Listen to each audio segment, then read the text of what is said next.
Mahendran MLA வைத்துக்கொண்டு பேரம் பேச நினைக்கிறார்களா அப்படின்றத நம்ம பார்க்கணும். யார் பேரம் பேச நினைக்கிறா? திமுக காரவங்க பேரம் பேசுவாங்க. உங்கள் இடத்துல நடந்திருக்கு கொலை, அதுக்கு உங்களுக்கு உடந்தே இருக்குது.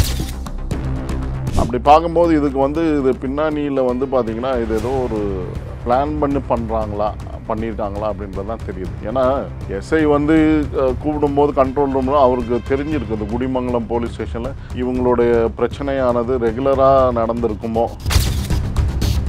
ஏன் போல் அழகுராஜான்ற ஒரு கான்ஸ்டபிளோட தான் போகிறாரு. பட் ஆனால் இது அவருக்கு ஓவர் கான்ஃபிடன்ஸ். ஏற்கனவே இதை டீல் பண்ணியிருப்பார் போல இருக்குது. இந்த பிரச்சனையை பல முறை அங்கே பிரச்சனைகள் நடந்திருக்கலாம், அதை டீல் பண்ணியிருக்கலாம்.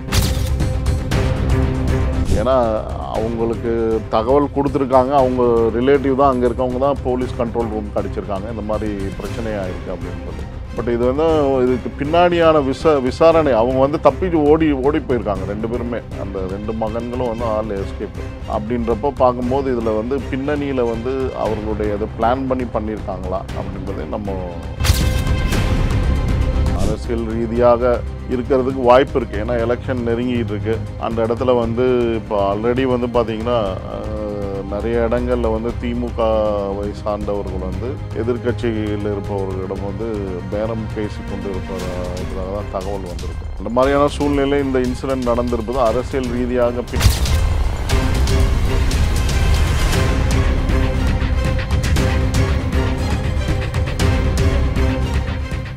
ரியல் ஒன் நேயர்களுக்கு வணக்கம். இன்று நம்மளுடைய நேர்காணலுக்கு அரசியல் விமர்சகரான திரு சரவண பெருமாள் அவர்கள் இணைஞ்சிருக்காங்க. சார் வணக்கம். வணக்கம் சார். திருப்பூர் மாவட்டம் உடுமலைப்பேட்டையில் எஸ்ஐ சண்முகவேல் வெட்டி படுகொலை செய்யப்பட்டிருக்காங்க. இந்த படுகொலையில் 2 நபர்களுடைய பெயர்கள் அடிபடுது. படுகொலை செய்யப்பட்ட ஒரு இடம் என்ன இடம் அப்படின்னு பார்த்தீங்கன்னா, அதிமுகவினுடைய எம்எல்ஏ மகேந்திரனுடைய தென்னந்தோப்பு, அது தோட்டம் அப்படின்ட்டு மென்ஷன் பண்ணுறாங்க. தென்னந்தோப்பில் தான் இரவு நேரத்தில் நடந்திருக்கு. இதில் பின்னணியில் இருக்கக்கூடிய காரணம் என்ன அப்படிங்கிறது சற்று மர்மமாக தான் இருக்குது. இறந்த எஸ்ஐ சண்முகவேலனுடைய குடும்பத்திற்கு முதல்வர் அவர்கள் 1 கோடி ரூபாய் நிதி உதவி அறிவிச்சிருக்காங்க. ஃபர்ஸ்ட் ஆஃப் ஆல் என்ன நடந்திருக்கு அப்படிங்கிறத ஃபஸ்ட்டு பேசலாமா? அதாவது பார்த்திங்கன்னா, இந்த கொலை அப்படின்றது இது ஏதோ ரெகுலராக அந்த குடும்பத்துக்குள்ளே ஒரு நடக்கிற சண்டை மாதிரி தான் தெரியுது. ஏன்னு கேட்டிங்கன்னா, அவங்க இரவு 11 மணிக்கு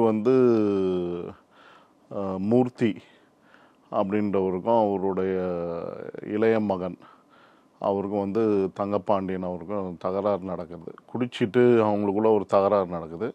அந்த இடத்துல இவங்க ஒரு டெய்லி தினக்கூலிக்காக மகேந்திரன் அவருடைய அந்த தோட்டத்தில் தினக்கூலிகளாக இருக்கிறாங்க. இவங்க அங்கே தங்கியிருக்கிறாங்க, குடும்பத்தோடு தங்கியிருக்கிறது தான் பார்க்குறேன் நான்.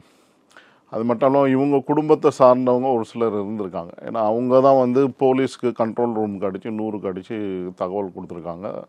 ரோந்தில் இருந்த நம்மளுடைய சண்முகவேல் ஸ்பெஷல் எஸ்ஐ அந்த ரோந்தில் அழகுராஜான்றோட ரோந்தில் இருந்திருக்காரு. அவங்க 2 பேர் போய் ஸ்பாட்டுக்கு போயிருக்காங்க. ஸ்பாட்டுக்கு போனதுக்கப்புறம் அவர் மூர்த்தின்றவர் அந்த அவரோட இளைய மகன் தங்கப்பாண்டியன் அடித்ததுனால அவர் ஹாஸ்பிட்டலுக்கு அனுப்புவதற்காக எஸ்ஐ ஏற்பாடு பண்ணி அனுப்புகிறாரு. அதற்குள்ளே இவங்க அந்த இடத்துல இவரை அரெஸ்ட் பண்ணணும், தங்கப்பாண்டியனை அரெஸ்ட் பண்ணணும் அப்படின்னு சொல்லும்போது பத்திரிகை செய்தியின் வாயிலாக சொல்லப்படுறது மணிகண்டன்ற அவரோட மூத்த மகன் இவர் தடுக்கிறதுக்காக போகிறது. அவரை அரெஸ்ட் பண்ணக்கூடாமல் தன்னுடைய பிரதரை அரெஸ்ட் பண்ணாமல் போகிறதுக்காக தடுக்கிறதுக்காக போகிறாரு. அந்த நேரத்தில் ஏதோ ஒரு தகராறு நடக்குது இவருக்கும் அந்த இளைய மகனுக்கும். தகராறு நடக்கும்போது அந்த இதில் இவன் கத்தி எடுத்து வெட்டுறாரு. அதில் என்னன்னு கேட்டிங்கன்னா, விஷயம் என்னன்னு கேட்டிங்கன்னா, இவங்க 2 பேருமே சேர்ந்து தாக்குறாங்க. 2 பேரும் தாக்கியிருக்காங்க. அப்படி பார்க்கும்போது இதுக்கு இது பின்னணியில் பார்த்திங்கன்னா இது ஏதோ ஒரு பிளான் பண்ணியிருக்காங்களா அப்படின்றது தான் தெரியுது. ஏன்னா எஸ்ஐ கூப்பிடும்போது கண்ட்ரோல் ரூமில் அவருக்கு தெரிஞ்சிருக்குது குடிமங்கலம் போலீஸ் ஸ்டேஷனில் இவங்களுடைய பிரச்சனையானது ரெகுலராக நடந்திருக்குமோ அப்படின்றதான் சந்தேகத்தை உருவாக்குது. அதனால் உடனடியாக போகிறாங்கன்னா, ஸ்பாட்டுக்கு போகிறாங்கன்னா, அவர் என்ன நினச்சிருப்பார், எஸ்ஐ வந்து போய் நம்ம தீர்த்து வச்சிடலாம், ஏற்கனவே இவங்க தண்ணி அடித்து தகராறு பண்ணக்கூடியவங்க தானே அப்படின்ற மாதிரி அவர் எண்ணத்தோடு அங்கே போயிருக்கார். தனியாக போய் மாட்டிக்கிட்டார். தனியாக போகல, அழகுராஜான்ற ஒரு கான்ஸ்டபிளோட தான் போகிறாரு. பட் ஆனால் வந்து இது வந்து அவருக்கு ஓவர் கான்ஃபிடன்ஸு. ஏற்கனவே இதை டீல் பண்ணியிருப்பார் போல இருக்குது. இந்த பிரச்சனையை பலமுறை அங்கே பிரச்சனைகள் நடந்திருக்கலாம், அதை டீல் பண்ணியிருக்கலாம். ஸோ அதனால் அது தொடர்ச்சியாக நடக்கிற விஷயம்ன்றதுனால வந்து அந்த ஆங்கிளில் பார்க்கும்போது வந்து அவர் தைரியமாக போய் அதை ஹேண்டில் பண்ணி, ஏன்னா அந்த நான் இரவு நேரத்தில் வந்து வண்டியில் ஏற்றி அவர் ஹாஸ்பிட்டலுக்கு அனுப்புகிற அளவுக்கு தைரியம் இருந்திருக்கு அவருக்கு. சடனாக வந்து இந்த அட்டாக் வந்து அவர் எதிர்பார்த்துருக்க மாட்டார். அது என்ன, அப்பாவை வண்டியில் ஏற்றினதுக்கு அப்புறம் மகன்கள் கொண்டு இருக்காங்க அப்படின்னா அப்பா அந்த இடத்துல இருக்கக்கூடாதுன்னு நினச்சிருக்காங்களா? யார் இருக்கக்கூடாதுன்னு, அதாவது வந்து போதையில், அதாவது வண்டியில் ஏற்றிருக்கதா வந்து சொல்கிறாங்கல்ல. மூர்த்தின்றவர் அவங்க தகப்பனார் படுகாயம் அடைஞ்சிருக்காரு. ஆனால் இளைய மகன் தங்கப்பாண்டி தாக்கி அப்போ வந்து ஏற்றம் போகும்போது தான் இந்த மாதிரியான சூழ்நிலை. அவர் வந்து அரெஸ்ட் பண்ணுவேன் அப்படின்ற இதுக்கு போயிருக்கார் நம்ம சண்முகவேல் இந்த எஸ்ஐ. ஸோ அரெஸ்ட் பண்ணக்கூடாது அப்படின்றத அவர் வந்து இன்னொருவரோட மகன் வந்து அவர் தடுக்க போனதாகவும் அங்கே வந்து தகராறு ஆகிருக்கு இவருக்கு, சண்முகவேல் அவருக்கும் இவருக்கும் அப்படின்றது தான் நம்ம முதற்கட்ட தகவல்களாக நம்ம பார்க்குறோம். அதை இது வந்து ரெகுலராக அவங்க வந்து இந்த பிரச்சனைகள் உருவாகிருக்கு அப்படின்றத நான் பார்க்குறேன். ஏன்னு கேட்டிங்கன்னா, அவ்வளோ தைரியமாக ஒரு கான்ஸ்டபிள் ஒரு இன்னொரு எஸ்ஐ வந்து ஒரு கான்ஸ்டபிளோட போகிறாருன்னா அந்த இரவு நேரத்தில் வந்து அது வந்து நம்மளுடைய உடுமல்பேட்டையினோட ஒதுக்குப்புறமான ஏரியாவாக தெரியுது. அந்த இடம் பார்த்தீங்கன்னா தோப்பு. ஆனால் தோட்டம்னு மென்ஷன் பண்ணுறாங்க. அது தோப்பு, அது தோப்புன்னு சொல்கிறாங்க, தோட்டம்னு சொல்கிறாங்க. இவ்வளோ ஏக்கர் இருக்கிறது தோப்புன்னு சொல்லுவாங்க, ஒரு சிலது ஒரு ஏக்கர்லாம் தோட்டம்னு சொல்லுவாங்க. அந்த மாதிரி கணக்கு தோட்டம் அப்படின்னு தான் கணக்கு சொல்லுவாங்க ஊர் சைடில் நான் கேள்விப்பட்ட வரைக்கும். ஸோ 5 ஏக்கருக்கு மேலே இருக்கிறதெல்லாம் தோப்புன்னு சொல்லுவாங்க. அது மாதிரி இவங்களுக்கு ஏதோ ஒரு இந்த மாதிரியான ஒரு சூழ்நிலை இருந்ததுனால பார்த்திங்கன்னா இதில் ஏதோ ஒரு மர்மம் இருக்குது. ஒரு சந்தேகத்தினுடைய பார்வையில் தான் அதை பார்க்க வேண்டியதாக இருக்குது. ஏன்னா அவங்களுக்கு தகவல் கொடுத்துருக்காங்க, அவங்க ரிலேட்டிவ் தான், அங்கே இருக்கவங்க தான் போலீஸ் கண்ட்ரோல் ரூமுக்கு அடிச்சிருக்காங்க இந்த மாதிரி பிரச்சனையாக இருக்குது அப்படின்னு சொல்லி. பட் இது வந்து இதுக்கு பின்னாடியான விசாரணை அவங்க வந்து தப்பிச்சு ஓடி போயிருக்காங்க 2 பேருமே. அந்த 2 மகன்களும் வந்து ஆல் எஸ்கேப்பு. அப்படின்றப்ப பார்க்கும்போது இதில் வந்து பின்னணியில் வந்து அவர்களுடைய அதை பிளான் பண்ணியிருக்காங்களா அப்படின்றதை நம்ம பார்க்க வேண்டியதாக இருக்குது. அது சர்வசாதாரணமாக நம்ம எடுத்துக்க கொள்ள முடியாது. ஏன்னா ஒரு கண்ட்ரோல் ரூமுக்கு அடித்து சொல்லி வரக்கூடிய அளவுக்கு சூழ்நிலை உருவாகிருக்குன்ற அப்படின்றப்போ நம்ம அதை உன்னிப்பாக பார்க்க வேண்டியதாக இருக்குது. இப்போது இறந்த அந்த சண்முகவேல் அப்படிங்கிறவர் இந்த மாதிரியான சுச்சுவேஷனை வந்து நிறைய ஃபேஸ் பண்ணியிருக்காங்க அப்படின்னு சொல்கிறீங்கல்ல. இறந்த அந்த ஒரு இடமும் ஒரு அரசியல்வாதிக்கு உட்பட்ட ஒரு இடம் தான். மகேந்திரன் என்ற ஒரு ஏடிஎம்கேவருடைய ஒரு தோப்பு தான் அது. ஸோ அப்படிங்கிறப்போ அரசியல் பின்னணி காரணங்கள் ஏதாவது இருக்குமா? அது வந்து இன்வெஸ்டிகேஷனில் தான் நம்மளுக்கு தெரிய வரும் என்ன காரணங்கள் அப்படின்றது. அரசியல் ரீதியாக இருக்கிறதுக்கு வாய்ப்பு இருக்குது. ஏன்னா எலெக்ஷன் நெருங்கிட்டு இருக்கு. அந்த இடத்துல வந்து இப்போ ஆல்ரெடி வந்து பார்த்திங்கன்னா நிறைய இடங்களில் வந்து திமுகவை சார்ந்தவர்கள் வந்து எதிர்கட்சியில் இருப்பவர்களிடம் வந்து பேரம் பேசி கொண்டு இருப்பதாக தான் தகவல் வந்திருக்கு. அந்த மாதிரியான சூழ்நிலை இந்த இன்சிடெண்ட் நடந்திருப்பது அரசியல் ரீதியாக பின்னணி என்னன்றதை நம்ம வந்து இன்வெஸ்டிகேஷனில் தான் தெரிய வரும். ஏன்னா இது நம்ம வந்து சர்வசாதாரணமாக இந்த எலெக்ஷன் நெருங்கி வருது. அது இல்லாமல் வந்து அரசாங்கம் வந்து அவருக்கு வந்து 1 கோடி ரூபாய் வந்து இது உடனடியாக அறிவிச்சிட்டாங்க. அந்த மாதிரியான விஷயங்கள் தான் கொஞ்சம் டவுட்டு அதிகப்படுத்துது. அதாவது நீங்கள் இப்போ முதல்ல 30 லட்சம் அறிவிச்சிருக்காங்க. இப்போ சடனாக இன்றைக்கு காலையில் மறுபடியும் மாற்றி என்னன்னா 1 கோடி ரூபாய் அறிவிக்கிறாங்க. அப்போ அது வந்து பூதாகரமாக வெடிக்கக்கூடாது, அங்கே பிரச்சனைகள் உருவாகிடக்கூடாது. ஏன்னா வந்து இப்போ ஆல்ரெடி வந்து பார்த்திங்கன்னா ஒரு சூப்பரிண்டென்ட் ஆஃப் போலீஸ் ஆஃபீஸ்லேயே பூந்து திமுகவை சார்ந்தவர்கள் வந்து தாக்குறாங்க. அதற்கு எந்த விதமான நடவடிக்கையும் சரியான நடவடிக்கை எடுக்கப்படவில்லை. ஏதோ ஒரு பூசி முழுகிற மாதிரி ஒரு நடவடிக்கை எடுத்து விடுறாங்க. இந்த அளவுக்கு வந்து பார்த்திங்கன்னா இங்கே சட்டம் ஒழுங்கு வந்து சீர்கெட்டு போயிருக்கு. இப்போ இந்த ஞானசேகரன் விஷயத்திலே பார்த்தீங்கன்னா, நீ எந்த விஷயம் எடுத்துட்டீங்கனாலும் உடனடியாக திமுக காரர்கள் வந்து அந்த போலீஸ் ஸ்டேஷனில் போய் அங்கே வந்து ஒரு சூழ்நிலையை உருவாக்கி அதை அவர்களுக்கு அவர்களுடைய அனுதாபிகள் அவர்களுக்கு சாதகமாக இருக்கக்கூடியவர்களுக்கு பாதுகாப்பு கொடுக்கும் வேலைக்கு அங்கே செய்கிறாங்க. ஸோ அந்த மாதிரியான சூழ்நிலைகள்லாம் நிகழ்ந்து கொண்டு இருக்குது அந்த ஞானசேகரன் பிரச்சனையில். இது மாதிரி பல இன்சிடென்ட்ஸு, அதாவது வந்து பார்த்திங்கன்னா நம்ம பெண் காவலாளிகள் அவங்க இப்போ மகளிர் மாநாடு நடத்தினாங்க திமுக இல்லைங்களா. அதில் வந்து கனிமொழி அக்கா தலைமையில் வந்து நடத்தப்பட்ட மாநாடில் 2 பெண் கான்ஸ்டபிளில் வந்து அங்கே இருக்கக்கூடிய திமுக இளைஞர் அணியை சார்ந்தவர்கள் வந்து ஒரு கேவலமான ஒரு நடத்தையை நடத்துகிறாங்க அந்த பெண் காவலாளிகளை. அவங்க வந்து ஹாஸ்பிட்டலில் அட்மிட் ஆகியிருக்காங்க. அவங்க இருக்கும் போதே வந்து போலீஸ் ஸ்டேஷனில் போய் உயர் அதிகாரிகள்கிட்ட போய் அழுத்தம் கொடுக்குறாங்க, கேஸை வாபஸ் வாங்குங்க அப்படின்ற மாதிரி. ஸோ இதெல்லாம் வந்து இவர்களுடைய நான் ஆரம்பத்தில் வந்து இந்த ஆட்சிக்கு வந்த ஸ்டாலின் ஐயா அவர்கள் ஆட்சிக்கு வந்த பிற்பாடு வந்து பார்த்திங்கன்னா அவர் சொன்ன ஒரு விஷயம் என்னென்னா, இரும்பு கரம் கொண்டு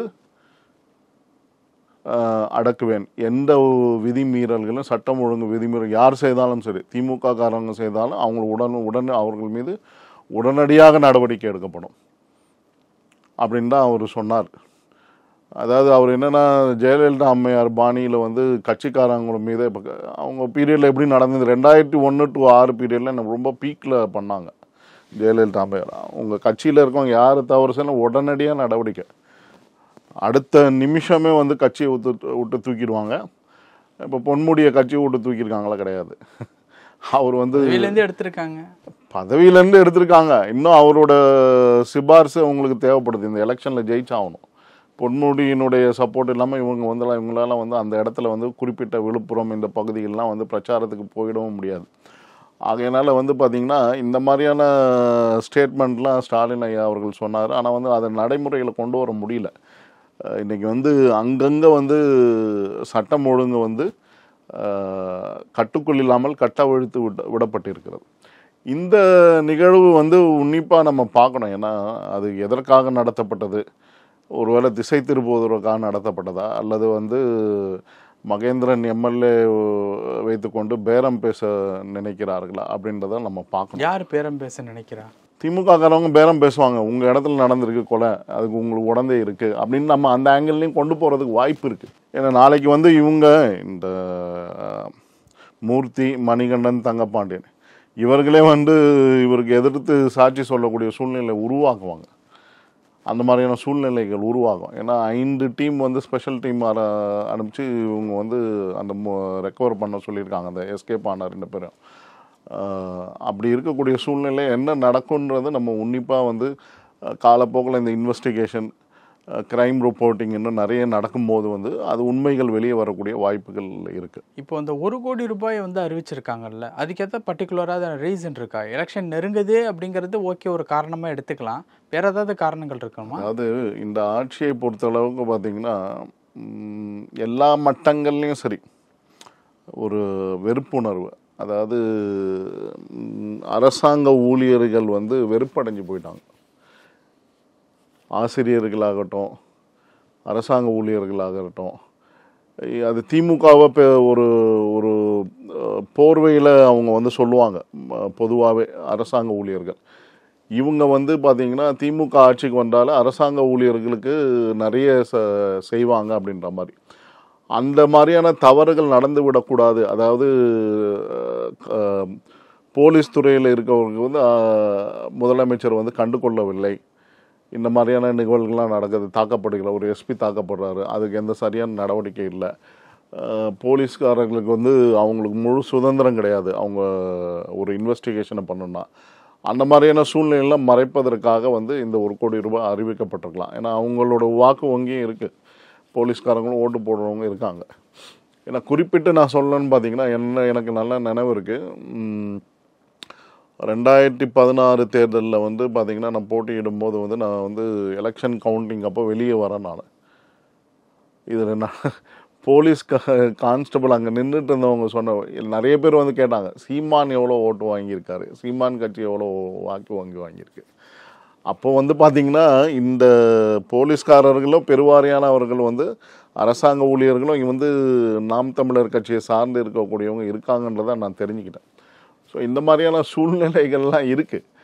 ஆகையினால் அதெல்லாம் வந்து சரி கட்டுவதற்காக இந்த 1 கோடியை அறிவிச்சிருக்காங்களா அப்படின்றத நான் பார்க்குறேன். அப்போது அந்த காவல்துறையினருடைய குடும்பத்தின் ஓட்டை கவர் பண்ணுறதுக்கு கண்டிப்பாக, ஏன்னா அவங்களுக்கும் இருக்காங்க இல்லையா, பெருவாரியான வாக்குகள் இருக்குது. அவங்க வீட்டில் இளைஞர்கள் இருப்பாங்க, விஜய் கட்சிக்கு ஓட்டு போடுறவங்க இருப்பாங்க. இந்த மாதிரியெல்லாம் சூழ்நிலைகள் இருக்குது. ஆனால் காவலர்கள், அரசாங்க ஊழியர்கள் ஒரு பகுதியினர் வந்து நாம் தமிழர் கட்சிக்கு வாக்களிக்கக்கூடிய சூழ்நிலையில் இருக்காங்க. அந்த எண்ண ஓட்டம் அவங்களுக்கு இருக்குது. ஏன்னா இன்றைக்கி தமிழகம் சார்ந்து பேசக்கூடிய சூழ்நிலையை வந்து அந்த பிம்பத்தை வந்து சீமான் உருவாக்கி வச்சிருக்கிறார். பல விஷயங்கள் பகிர்ந்துக்கிட்டீங்க. நேரத்துக்கு ரொம்ப நன்றி சார். நன்றி.